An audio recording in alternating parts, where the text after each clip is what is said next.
All right, how's it going out there? Well, I've been missing from YouTube from the last little while, but that's because I have been so crazy busy. Life has just gotten really different for me in the last little while, so I'll give you some updates on that. So the first thing is that part of the reason why I haven't uploaded much in the last while is because I got myself a new laptop. And in getting a new laptop, I got now Windows 11 instead of 10 that I had on the old one. And trying to change and move all my programs over to the new laptop has been somewhat of a pain because technology-wise, I'm kind of struggle a bit with some things. You're old. I try to get pointers off of YouTube, but as I found out is that some of my programs, I couldn't just easily transfer over. They wanted me to upgrade to new versions and whatnot and pay again, which to me is a piss off. So I've kind of been trying to deal with that. So of course, my recording software, I don't have all the programs that I had before. Like for example, Easy Drummer 2, I used to use a lot for recording. Everything from my demos to backing tracks that I would record. So kind of haven't been too interested in doing too much of that in the last little bit, but because I've had so much other stuff on the go anyway. So the biggest thing is that I've had a lot of big changes in my personal life. So before I even get into some of the changes, I'm actually going to backtrack a bit to 15 years ago, actually even before that. And it's actually when I got into my wife's family and that I had learned a bit more about the law of attraction. And with that, I kind of set myself up to really project my future and to envision what I wanted in my future kind of thing. And amazingly now, in the last little while, as I look back, I really realize how much of the things I envisioned I've actually brought and came to fruition, which has been really amazing. And that I've learned, put it out there to the universe, but at the same time, you really have to work hard, but keep that vision in your mind of what you want. And another really cool thing is that many years ago, I started where I had it up on the wall. I don't do it anymore, but I used to have what was called a vision board. And I used to put pictures and slogans and statements and whatnot up on my vision board. And then I found over time, even though there wasn't a timeline, sometimes I would put a timeline. And with that, the timelines, things kind of would happen without me really realizing it, right? So like a good example of that is we were living in Lethbridge, and I was really kind of frustrated with the music scene there, and I really wanted to move to a more grandiose, a much more happening music scene. And one thing I realized is, we had to relocate to Calgary, and of course, that got me into a better metal scene, which was awesome. And then, of course, another thing I really wanted to play in a metal band with a really talented female vocalist. And Siren came along. And of course, that was another thing that I had on my vision board. And then, of course, there was other things like from having good health. Another one I'll touch in a bit was having a dream sports car. But I'll get to that in a little bit. But anyway, so over the years, I've really found a lot of things have kind of happened because I've put the vision out there. I've put the intention out there. Even in my career, moved back to Calgary, there was a specific industry I wanted to get into that I had a bit of experience to. And even then, within a couple of years, I got into the insurance industry. And then even in the last while, I've had a huge advancement. It's sort of like a promotion, but sort of not.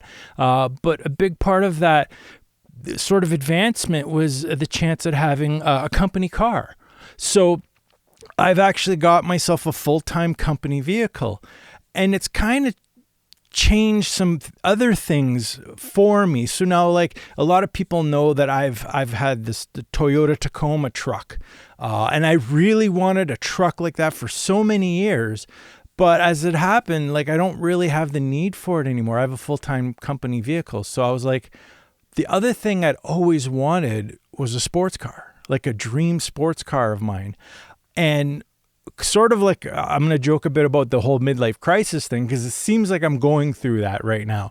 But back when I was in my early 20s, My first car I ever had was a Pontiac Trans Am that turned out to be an absolute lemon and a money pit. And I'd gotten rid of it within 6 months. But the car I had after that was actually a 1985 Toyota Corolla GTS. And I had it for a couple of years and I loved that car. It was a great little sports car with a manual transmission. I'd always wanted that again. I had only that car for a couple of years and I ended up getting rid of it to trade it for a truck. And I had gotten a small Ford Ranger at the time with a loan. And then things, of course, financially didn't work out for me in the long term. So I ended up getting rid of that even then.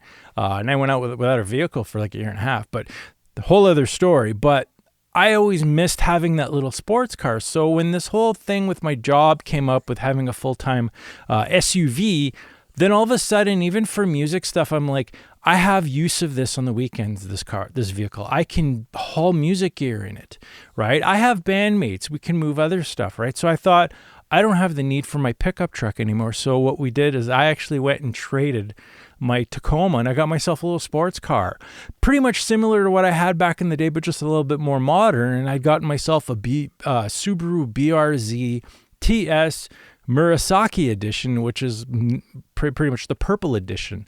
And I got myself my little dream sports car. So that has been kind of like a thing that I'd always wanted. And now at this age, I'm finding a lot of things that I've always kind of put out there that were my vision board. Nowadays, what I do is actually have a vision page. And when I do my practicing and whatnot, sometimes I have YouTube on or lessons or I'm working on stuff. I have another monitor here. And on the monitor, I'll usually have my vision page. And I'll change it from month to month. I'll add things, take things off. And the sports car thing's been in there for a long time. So it's just kind of interesting how things happen. Now, the other big thing that I had on there was my Pantera tribute. And that I'd been wanting this it goes back to like 4 years I had been putting this on there. And then finally, I had put in the group together. Of course, I got a big shout out to my buddy Carlos for drums. He was with me right from the beginning, right? We were jamming other stuff in another group kind of thing. And he was, on board for it right from the beginning. I really got to thank him. He stepped up his game drum wise. And, we found a singer and a bass player. And finally, we did our first gig.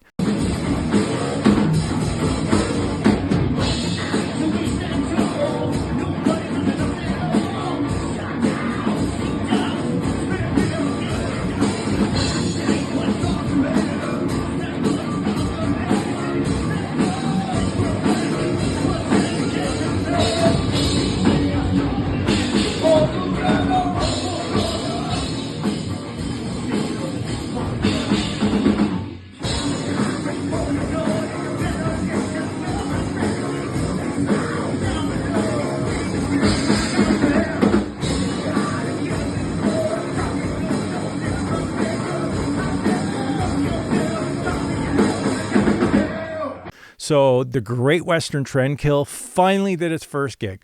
Kind of had another gig booked, but it kind of fell through, unfortunately. And now we're trying to book some other gigs. But it's another thing that I've kind of put out there that I've always wanted to do. And the funny thing is that like there's tributes around and whatnot, but nobody's doing Pantera.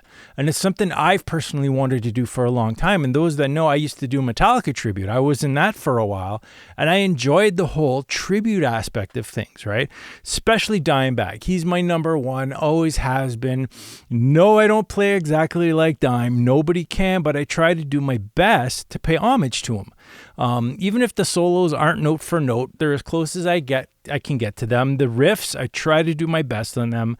The biggest thing that I've learned, especially jamming with a band, is that Pantera was so groove and feel oriented that there's no way you could do it to a metronome. You can't play to a click on this stuff. And I even had tried to do some tracking. Even before we had gotten a permanent bass player, we had discussed like, hey, can we just jam without a bass player and play to like a bass backing track? And I even tried to program myself some bass tracks and it was too hard. It's too hard to click with. Pantera is so groove and feel oriented. And trying to play live too is a bit of a challenge. We got through the gig. There's only a couple of small minor like tweaks that we have to do when we're working on stuff from now. But we did our best on it. But it was an absolute blast. I had so much fun at it. I really felt like I was in my element.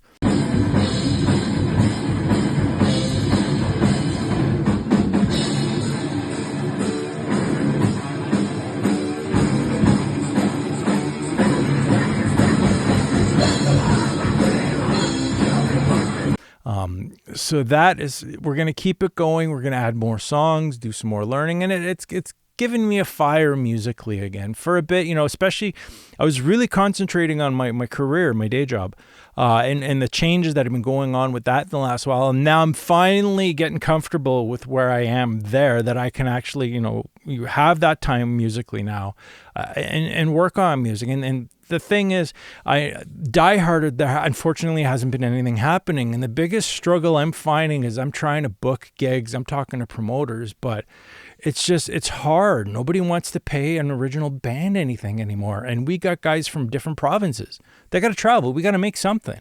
So it's a real struggle to play original music right now. So for me, like, I still want to be creative, and I haven't been creative in the last while, but now I'm finally starting to feel something again musically to be creative again. And now that I'm starting to get all my stuff kind of set up again, even in here in the music area, I've changed the whole format around here, and even here in the drum jam area, we've kind of like improved things, and I'm trying to get myself wanting to gear up to be creative again, because I do miss that. And then other than that, of course, I'm changing out guitars. And here's a funny thing. So me and gear lately. So of course, finally got to play gig with my red Rev stack. I actually did this for the gig. I actually put a 212 on the bottom and did like a bit of like a reverse T. I don't think anybody else does this. This is something new that I've started,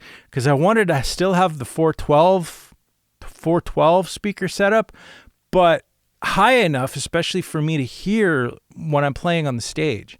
And as we had found out at this gig, we played like crap for monitors, right? I couldn't even hear the bass at all. And that was a big struggle in a bit, that I couldn't hear the bass and what was going on the other side of the stage. So, but yeah, finally got to use my Rev. But the thing is, my guitar. So within the last week, I started having electrical issues on the Rebel Dixie. So I had to rewire a whole bunch of stuff. And then on the Dymo Flame, the Dean, I was changing the strings, and a part seized in the Floyd Rose, which was the where the locking mechanism goes into the bridge saddle, and it snapped in it, and I couldn't even use it.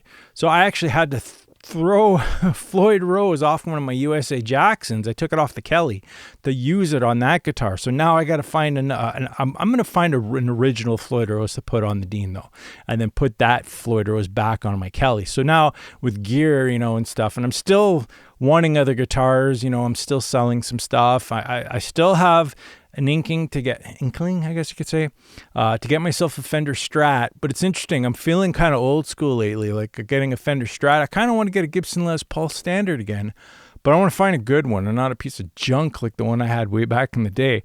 I want to find a decent one. But anyway, that's guitar stuff. I can go on and on about guitar stuff, but that'll be it for today.